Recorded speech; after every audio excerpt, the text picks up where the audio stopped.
My name is Ken Pooch Van Druten. I'm a front of house engineer for Bruce Dickinson. He is the lead singer of Iron Maiden, and this is Kevin Tater McCarthy. I'm the monitor engineer for Bruce Dickinson on the Mandrake tour. We're at the House of Blues here in Dallas, and we're using the Waves LV1 both here at front of house and in monitors. This particular console, just by itself, when you bring up an input into it, it just really sounds great. We're here to show you how to use it.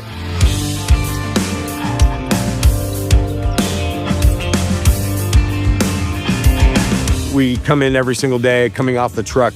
We love these Z cases. They fold right into there and then fold up. One person can set all this up. We've had these consoles for 2 weeks of rehearsals, and now we're about 3 weeks into the tour. The best way for us is to have one of the Ionic mic pre-racks be the master clock for the whole audio network, and that gets fired up first. By it being the master, every time we fire up everything else, it fires up right up, and the reliability is really great. The way that I usually set up a console is straight from the stage. First 2 to 3 layers are the input, usually in the input order that they are, so that they're easy to go to. So if you go here, you can see that my drums are all in the first layer of stuff, right? And the second layer are, bass, guitars, keys, extraneous things, background vocals, lead vocal, and then I think in the third one is like some extra guitar channels. So those first 3 things, the way that I have those just laid out, super quick, super simple in my own head. Hey, I want to go to drums, it's on layer 1. I want to go to, bass and guitars, it's on layer 2, etc. This is my custom layer. This is where the layer that I use during the show handles controlling big things. So one fader that controls all of the drums, one fader that controls the bass channels, one fader that controls the stage right guitar player, et cetera, et cetera. So quick mix things that I can get to. But along with that are faders that I use that I touch often. So for instance, this is Bruce's vocal right here, but right next to it is a delay send, and then right next to that is an effects handle that controls all of the returns of the effects. Then intro and walk-in, and then my left and right are all in that same bank. So these are all the things that I need to touch during the show. And if I need to get at the EQ of specific things, I come right out of my custom bank, and boom, they're there. I am a guy that tends to use groups, and often I use group into groups. All the drums, for instance, are being sent to 3 different groups, 2 of which are the shell drums, 2 different kinds of compression on those buses to kind of get a snappier sound out of the drums. So I'm sending those to 2 groups. Then all the cymbal bits, the hi-hat, the right cymbal, and the overheads all go to their own group.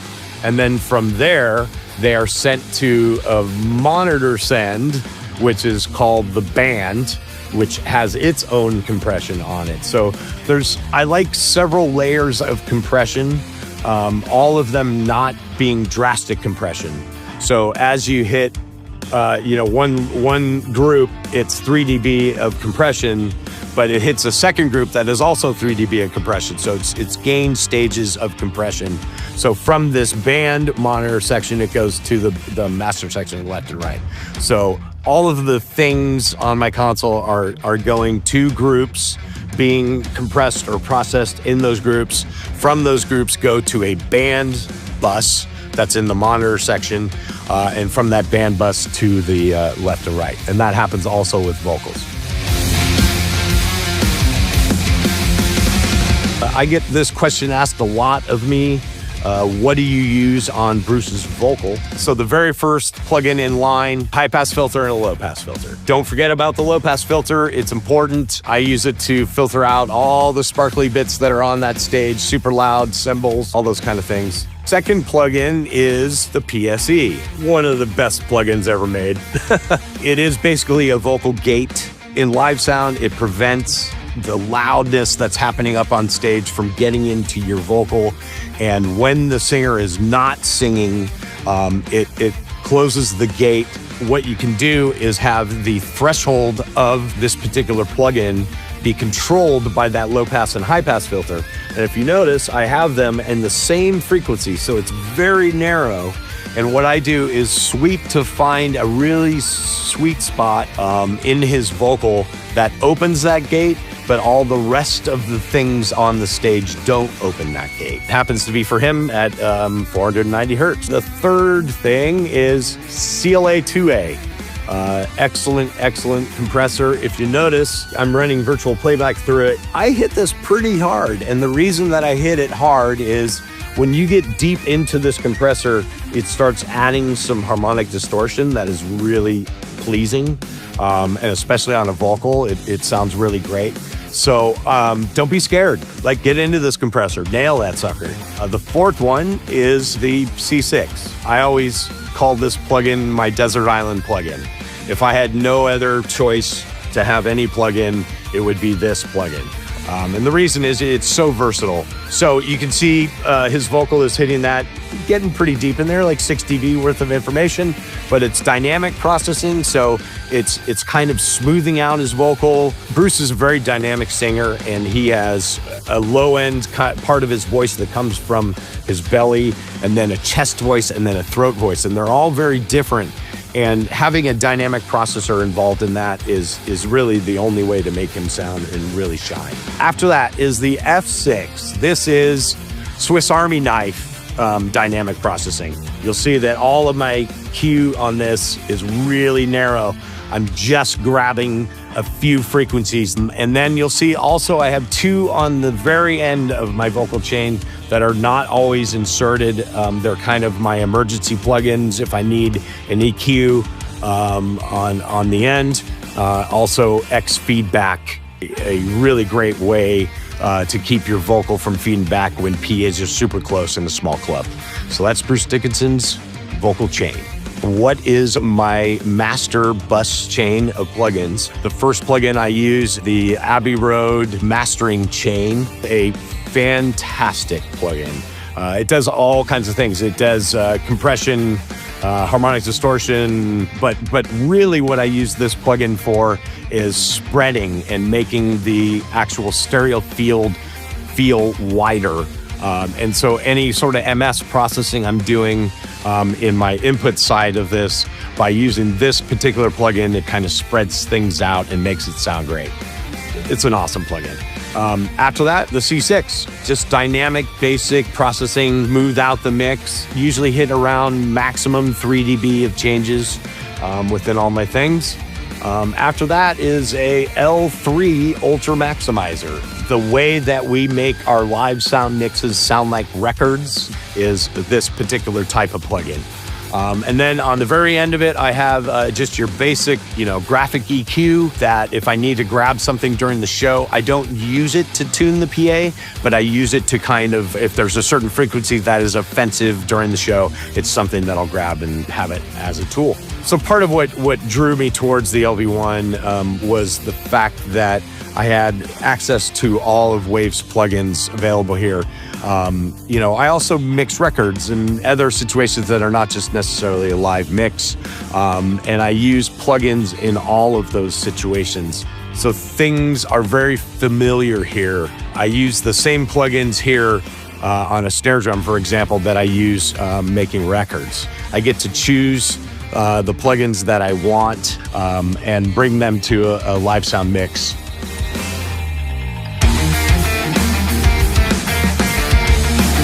For Bruce Dickinson, I have 10 wedge and side fill mixes, 4 stereo in-ear mixes, just over 40 inputs. We fill up the 24 and the 16 ionic, and then I take the audience mics directly into the inputs locally on this desk. Pooch and me share a few inputs. He sends stuff from front of house. We share it on the patch, comes up on my desk. It's basically just playback and talkbacks. Pretty simple, straightforward. It's a rock band. Me louder. Me louder than everybody else. I fire the desk up, load my session. I start on Mixer 2 screen, which I always have set to my aux outs.